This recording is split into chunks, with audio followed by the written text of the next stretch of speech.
네, 여러분 안녕하세요. 뉴스입니다. 드디어 20대 대선 후보들의 공식 선거운동이 끝났습니다. 이제 3월 9일 오늘 전국민 투표 결과에 따라 20대 대한민국의 대통령이 결정됩니다. 아마도 오후 7시 30분경 투표가 마무리되고 출구조사가 발표가 될 텐데, 출구조사 결과에 따라서 희비가 교차될 것이고, 또는 새벽까지 개표 결과를 노심초사하며 지켜봐야 할 수도 있습니다.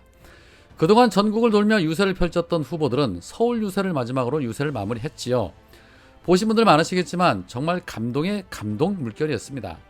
이재명 후보는 연설에서 20대 대통령이 되어서 돌아오겠습니다 라는 말씀을 하셨습니다. 그러면서 끝까지 한 표라도 더 투표해 주실 것을 주문하셨습니다. 그만큼 간절함이 묻어나오는 그런 메시지였습니다. 반면에 윤석열도 서울광장에서 마지막 유세를 펼쳤습니다. 유세 첫날부터 끝나는 마지막 유세까지 윤석열은 네거티브에 여념이 없었습니다. 아는 게 있어야 정책을 말하고 비전을 제시할 텐데, 아는 게 없으니 그냥 끝까지 네거티브를 일관하면서 정권 교체만 떠들어 댔습니다. 여튼 이렇게 공식적인 선거 유세가 마무리가 됐고, 이제 오늘 본투표를 통해 대한민국의 미래를 짊어지고 나갈 대통령이 결정이 되게 됩니다. 사실 긴장이 안 된다는 것은 말이 안 되고, 역대 선거 중에 이렇게 긴장되는 선거가 있었나 싶습니다. 아마 여러분들께서도 마찬가지이실 겁니다. 그러나 우리의 간절함이 훨씬 더 큰 만큼 반드시 승리한다는 믿음은 있습니다. 어제 이재명 후보는 광화문 유세를 마치고 젊음의 거리 홍대를 찾았습니다. 밤늦은 시간인 만큼 기존의 유세처럼 하지는 못했지만 시민들과 소통하면서 애로사항도 들어주고 대안도 말씀해 주시는 모습 속에서 이런 말씀을 하셨습니다. 제가 이 말씀은 꼭 드리고 싶다. 우리 윤석열 후보님, 그동안 고생 많으셨습니다. 중요한 건 우리 윤 후보님보다도 더 많은 열정을 가지고 온 정성을 다했을 우리 윤석열 후보님의 지지자, 그리고 다수의 대통령 후보, 그리고 후보의 지지자 여러분들 정말 고생하셨고 위로의 말씀을 드립니다. 애쓰셨습니다 라는 말씀을 하셨습니다. 역시나 이재명은 이재명입니다. 세심하고 디테일에 강합니다. 끝까지 통합정신을 잃지 않고 미래로 나아가기 위해서 모두를 위로하고 계십니다. 누구와는 너무나도 대조가 되죠.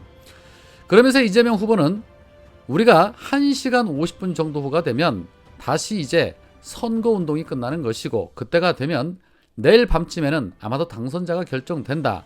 우리가 선거 때는 경쟁을 해도 다 우리 대한민국의 똑같은 국민이고, 선거가 끝나면 다 함께 손잡고 이 대한민국이라는 공간 안에서 또 함께 어우러져 살아가야 하는 같은 국민 아니겠냐.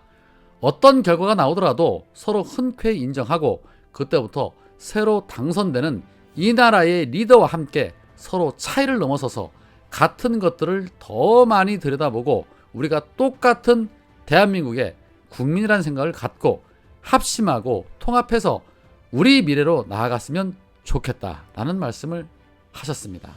물론 좋은 말씀이십니다. 그런데 현실적으로 참 쉽지 않은 얘기지요. 이번 선거는 어느 쪽이 되어도 쉽게 굴하지 않을 것 같다라는 생각이 듭니다.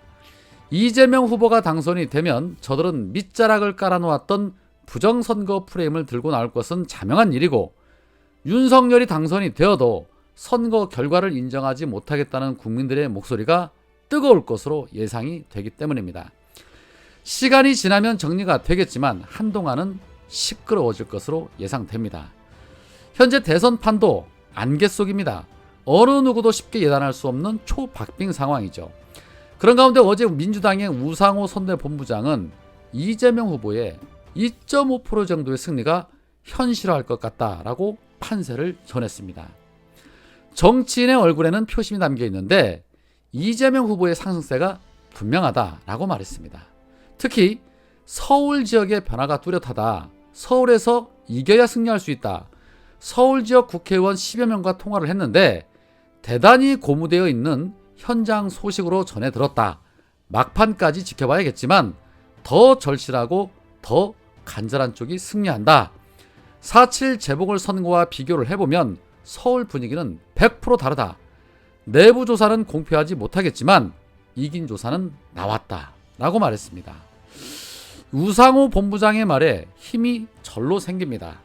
출구조사에서 그 이상의 결과가 나왔으면 좋겠습니다. 또한 반면에 국임당 이준석도 윤석열이 여론조사 기간에 들어가기 전에 5에서 8% 사이 격차를 유지하고 있었다. 그때까지 마음 정하지 못했던 분들이 결국 투표 성향을 정하게 되면 많게는 한 10포인트까지 차이가 날 수 있겠다고 생각한다 라는 말을 냈습니다. 이준석의 발언, 뭔가 모르게 허황된 것 같다라는 생각을 지울 수가 없습니다. 이준석의 상상처럼 과연 그렇게 될까요? 어디까지나 본인의 희망사항인 것이죠. 그런 가운데 어제 윤석열이 미국의 유력 일간지 워싱턴 포스트지와의 인터뷰했던 내용 때문에 시끄러운 일이 있었습니다. 윤석열이 인터뷰에서 본인은 페미니스트라고 말하는 것이 문제가 된 겁니다. 자신을 페미니스트라고 생각하느냐라는 질문에 윤석열은 페미니즘을 해석하는 방식은 다양하다고 생각한다. 페미니즘은 휴머니즘의 하나로서 성차별과 불평등을 현실로 인정하고 불평등과 차별을 시정해 나가려는 운동을 말한다. 그러한 차원에서 페미니스트라고 생각한다. 라는 답변을 했습니다.